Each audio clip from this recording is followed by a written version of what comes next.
Bienvenue dans cette vidéo dans laquelle je vais vous présenter la notion de temps. Je vais d'abord faire un point sur la définition ou les définitions possibles du temps, puis je vais passer en revue plusieurs grands problèmes classiques sur le temps, en mentionnant quelques auteurs intéressants à connaître sur cette notion. Le temps est une de ces notions en philosophie qui pose problème dès la définition, car il est difficile de dire ce qu'est le temps. Comme le dit saint Augustin, qu'est-ce donc que le temps ? Si personne ne me demande ce qu'est le temps, je sais ce qu'il est. Si on me le demande et que je veuille l'expliquer, je ne le sais plus. On peut néanmoins commencer par cette définition imparfaite. Le temps est la dimension dans laquelle se produit le changement. Si la petite pousse dans le jardin est devenue une belle fleur, c'est que du temps s'est écoulé. Quand nous parlons du temps, nous pensons souvent au temps de la montre.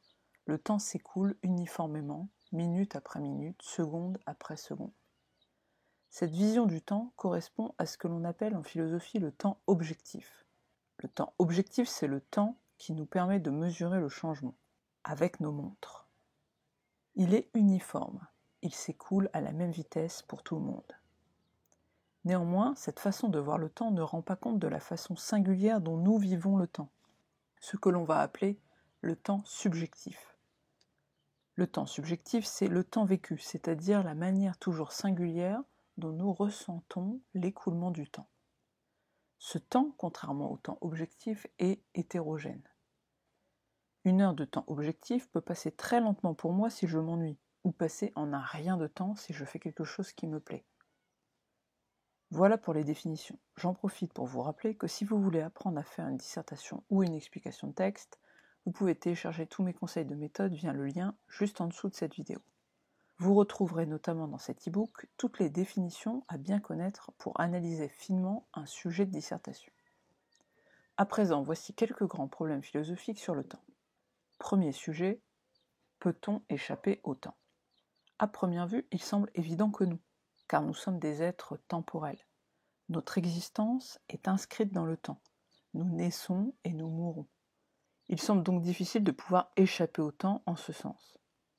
Mais échapper au temps, est-ce que cela ne peut pas vouloir dire également ne pas le sentir passer, ne pas avoir conscience du temps qui passe, comme dans ces moments qui semblent hors temps et où on ne voit pas le temps passer. C'est en ce sens que Pascal peut dire que nous nous divertissons, c'est-à-dire que nous détournons notre attention du temps qui passe et de notre existence mortelle en nous occupant. Pour Pascal, ce divertissement peut prendre la forme de jeu, d'activités plaisantes, mais également de travail. Il suffit que cela soit une activité qui nous permette de ne pas rester seuls avec nos pensées.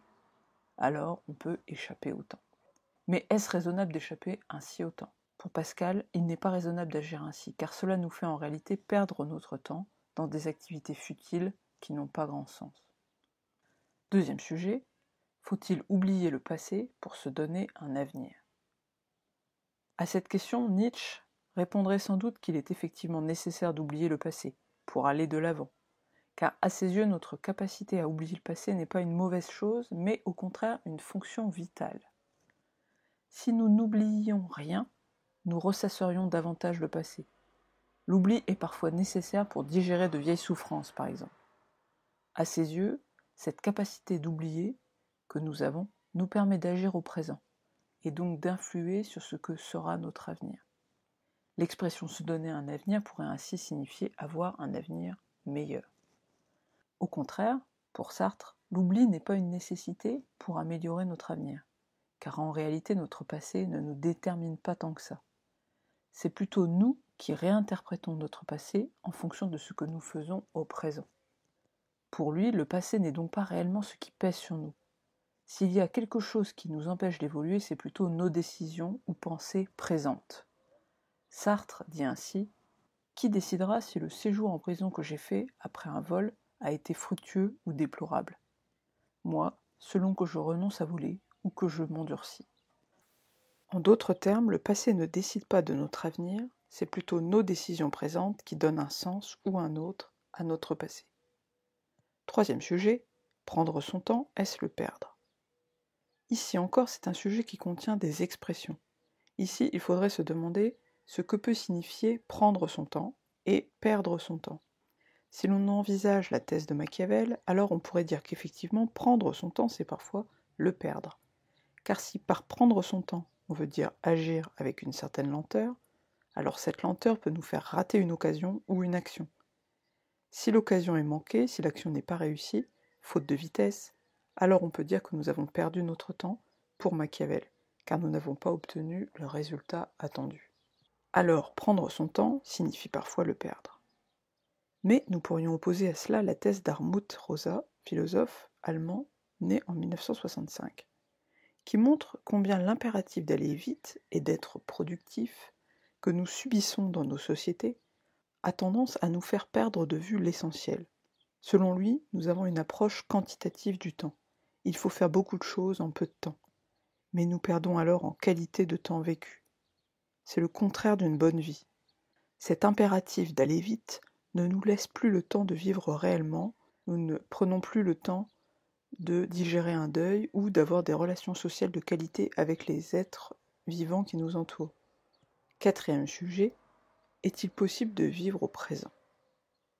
Pascal remarque sur cette question combien il est difficile pour l'homme de vivre au présent, et combien il a plutôt tendance à se tourner vers le passé ou vers le futur. Nous vivons dans des temps qui ne sont pas les nôtres, dit-il.